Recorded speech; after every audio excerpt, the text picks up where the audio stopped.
The Founding Fathers created the Bill of Rights to reemphasize what some of them feared the rest of the Constitution had not adequately covered, that there are certain unalienable rights that no government should ever be able to take away. The right to bear arms is one of those rights, and it is one of our most important rights.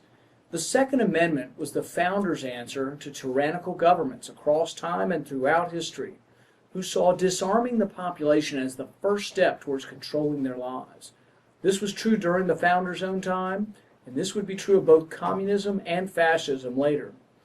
Today, Americans still jealously guard their right to bear arms and to defend themselves and their property. The notion that the President of the United States can simply issue executive orders limiting citizens' constitutional rights, even as many as 23 executive orders, is something the Second Amendment was designed to prevent.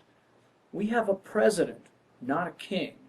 Kings make demands by issuing edicts and decrees. Presidents are expected to obey the Constitution.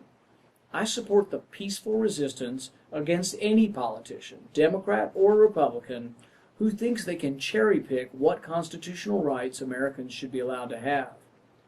The federal government trying to regulate how many guns you can own, how large, what capacity, gives every advantage in the world to the criminals and takes away the freedom of choice from law-abiding gun owners who follow the rules and obey the law. The entire Bill of Rights is something that belongs to all Americans as our birthright. The Second Amendment is every bit as important as the First Amendment and every other amendment. Some say the Second Amendment is archaic, but so is the idea of having a king. That's why we have a Constitution, to prevent this from ever happening. As you stand up for gun rights today, know that I stand strongly with you, and that I will always stand up for the Bill of Rights and our Second Amendment.